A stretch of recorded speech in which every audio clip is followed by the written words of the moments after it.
Hello hello guys, welcome back to the next video of Python series. तो आज हम देखेंगे कि object oriented programming in Python क्या होती है, उसका फंडामेंटल कॉन्सेप्ट्स और बेस्ट प्रैक्टिसेस समझेंगे। ये स्लाइड्स है मेरी। तो understanding objects in Python, basics Python के क्या होते हैं। oops इन पाइथन जो होता है utilizes objects and classes to organize code efficiently. Key principle इसके क्या होते हैं। एनकैप्सुलेशन, इनहेरिटेंस एंड पॉलीमॉर्फिज्म इनके इसके फंडामेंटल कॉन्सेप्ट्स होते हैं। पाइथन इनेबल करता है creation of classes, objects and methods for ऊप। अगली स्लाइड पे जाते हैं। की कंपोनेंट्स इसके क्या होते हैं। क्लासेस, क्लासेस क्या होता है। ब्लूप्रिंट, एक टाइप का ब्लूप्रिंट होता है जिसमें ऑब्जेक्ट्स क्रिएट होते हैं with attributes and methods. Objects क्या होते हैं। Instances of classes then encapsulate data and behavior। data और behavior किस तरह है, classes behave करेगी, किस तरह classes work करेगी और उसमें क्या data होगा, वो उसके एक इंस्टेंस बनाते हैं ऑब्जेक्ट्स। इनहेरिटेंस क्या होता है कि creating new classes based on existing ones। polymorphism, ability for objects to take on different forms based on their context। एक तरह के एक से ज्यादा चीजों को कहते हैं पॉलीमॉर्फिज्म। दो वर्ड से मिलकर मिला है। Poly means many, morphism means forms. अगली साइड पे जाते हैं। एडवांटेजेस के क्या होते हैं। रीयूजेबिलिटी, रीयूजेबिलिटी बहुत बड़ा फीचर है कि एक पार्ट ऑफ कोड को आप कितनी बार यूज कर पाए, वो चीज में मदद करता है ऑब्जेक्ट ओरिएंटेड प्रोग्रामिंग पाइथन में।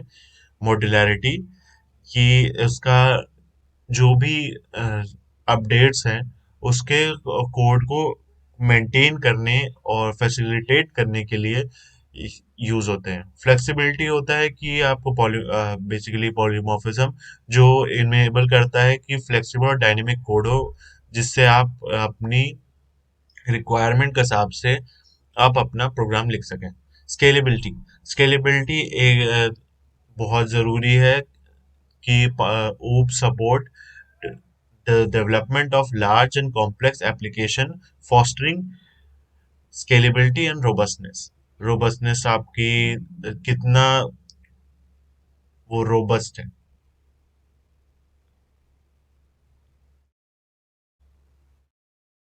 ये कुछ एग्जांपल्स हैं। Defining a class in Python, create a class. एक कार की आपने क्लास क्रिएट कर ली और उसमें एट्रीब्यूट्स हो गए मेक, मॉडल एंड ईयर। तीन एट्रीब्यूट्स हो गए कि कब वो बनी है, कौन सा मॉडल है और किस साल में बनी। Implementing class methods, defining methods within the class such as start, stop, accelerate। एक कार की क्लास है जिसमें मेथड्स हैं आपके स्टार्ट, स्टॉप और एक्सेलरेट। ये आपके तीन मेथड्स हो गए, ये तीन काम होते हैं उसमें। और डिमॉन्स्ट्रेटिंग ऑब्जेक्ट इंस्टेंशिएशन, ऑब्जेक्ट क्लास में इनहेरिटेंस और पॉलीमॉर्फिज्म को शोकेस करने के वो तो ऑब्जेक्ट इंस्टेंटेशन इंस्टेंट होता है। आगे हम देखेंगे कि इसकी बेस्ट प्रैक्टिसेस कहाँ कहाँ होती हैं।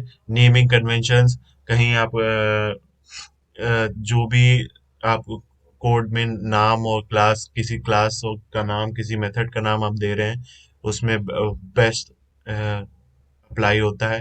यूटिलाइज डॉक स्ट्रिंग, ये भी एक तरीका है। Provide clear and concise documentation for class and methods, adding in code and understanding and maintenance। Prefer composition over inheritance, opt for composition over inheritance to promote better code maintainability and flexibility in OOP design। maintain अच्छे से हो, flexible हो।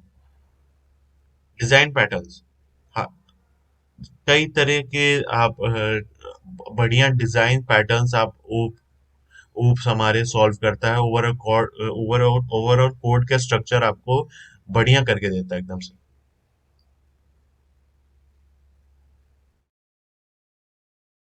ये था हमारा object oriented programming in Python. तो आपको video पसंद आई हो तो लाइक शेयर एंड सब्सक्राइब करें। अगले वीडियो पे हम आएंगे, जल्दी अगला वीडियो आएगा। तब तक के लिए हैप्पी कोडिंग।